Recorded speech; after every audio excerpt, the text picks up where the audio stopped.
Oh my God, my liver is out of control. Out of control.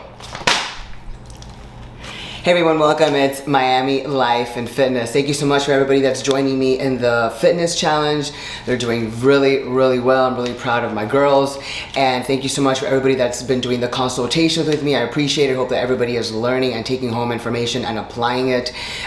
It's really effective, and you'll see your body change once you take advice from somebody who actually knows what they're talking about and puts training, nutrition, and then your anabolic cycle and balancing your hormones all in effect, and you will watch the body change. So in today's video, we are going to talk about my results that I got I think 2 weeks ago. Super cool, guys. We're going to talk about our results, and that's today's video. Stay tuned. Hey guys, so in today's video we're going to be talking about my labs that I got done in January. And I always like to be upfront about these things because this is really how you know what's going on in your body, and this is the only factor that can tell you whether you need to stop, keep going, reduce, alter, change, substitute, switch, whatever your doses, cycle, regimen. I do my labs every 3 months, and I've learned that it's very necessary to do so that you know what's going on, especially when you change cycles, when you add a supplement, when you substitute one or switch one for the other, increase your doses, add something to your TRT plus cycle, etc. So in my, I'm going to start off with page 1. The first thing that I want to point off is like in the chemistry, which is your protein, your globulin, and your glucose, potassium, sodium, whatever. Everything here is normal. Everything here is normal. Now, one thing is, I know they always say to go fasted to these tests. I never go fasted. I don't listen. I don't follow rules. I never go fasted. And so I always have my regular 2 meals before I leave the house, because I get the labs done around 12 or 1 p.m. So I always have 2 meals in me before.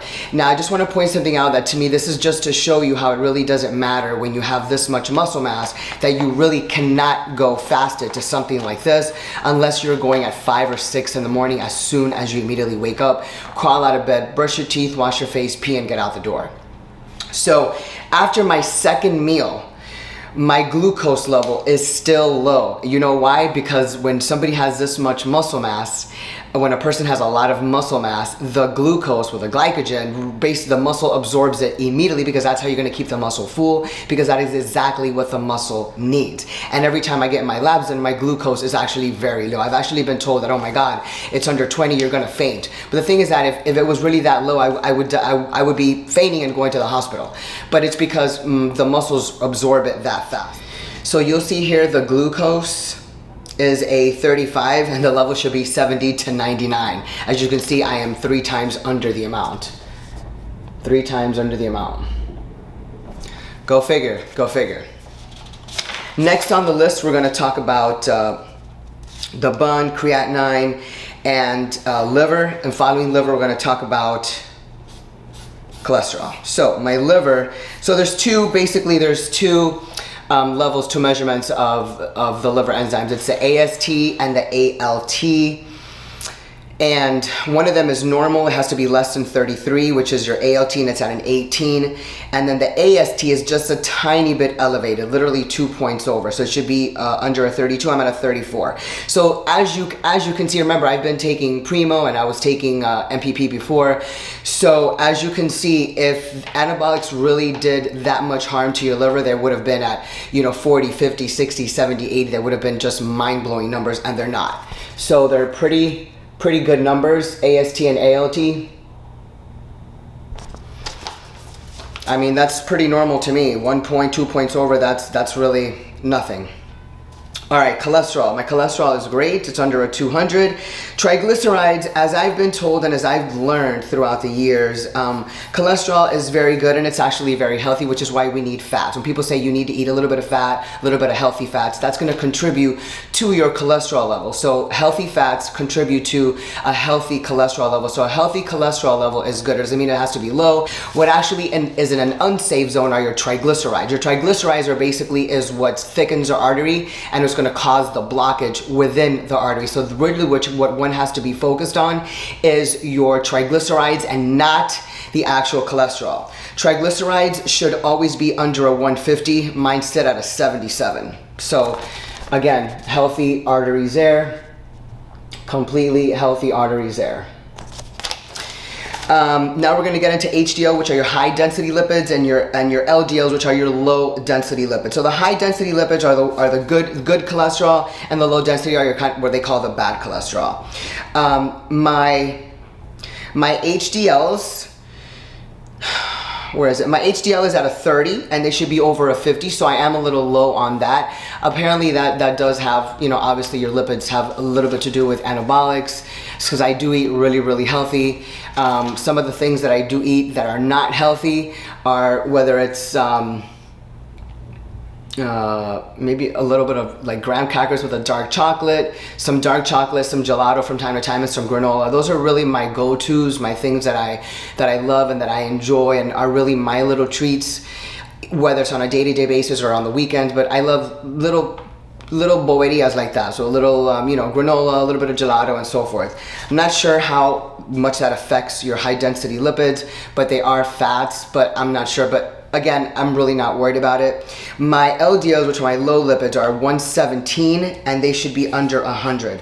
So just 17 points over, not really a big deal. Maybe I should do a little more cardio, but it's going to be hard considering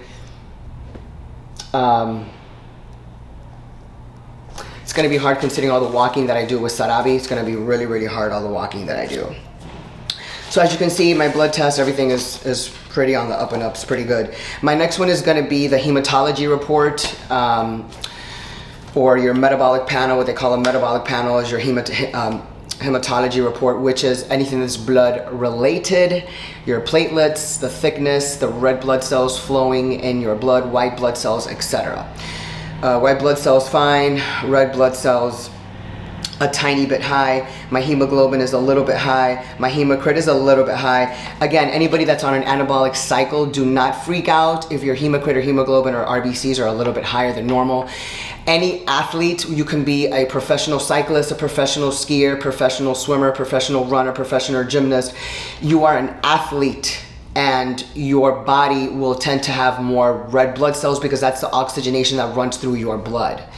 And athletes tend to have a higher red blood count, RBC count, because there's more oxygenation flowing in the blood. And hematocrit and hemoglobin, if you're on an anabolic cycle, don't freak out, because this would generally happen to anyone in an anabolic cycle. So let's highlight these guys here. Hemoglobin has been in 16 for the past 2 years and hasn't changed. Even when I stopped taking MPP, Actually, I stopped taking MPP and I was taking T-ball. Remember, I was taking T-ball and then I switched to Primo. So I had been off MPP actually for, I want to say, almost 3 months, and my hemoglobin didn't move. So what does that tell me? What do my blood results tell me? That MPP has nothing to do with my hemoglobin, and I do drink a lot of water. I'm starting to drink even more water than I did before. So it's at a 16.9 and the high end is 15.5. My hematocrit is 49, the high end is 44. So as you can see here, again, those are things that are perfectly normal for me. These are things that are perfectly normal for me, and basically they've sat this way for the past 2 years. That's just how it is. Let's get down. My T3, my T3 working on one thyroid. My T3 is amazing. I'm sitting at a 39. It's high, so the guy took over. I'm so happy about that. And my T4 is good. T4 is good. And TSH is not here, that's on the next page, but we'll talk about that in a minute. So you can see my T3 is a 39 and the high end is a 39. So that's pretty fantastic if you ask me. We're gonna get into the testosterone. Now remember, I have been off of MPP and I was taking T-ball, and now I'm on Primo, so I'm on my 4th week. Sunday it'll be 4 weeks. My testosterone is sitting at a 216. Over a 216 for a female, pretty GD good, pretty GD good. That's amazing. So that's great. There's my test level, 216.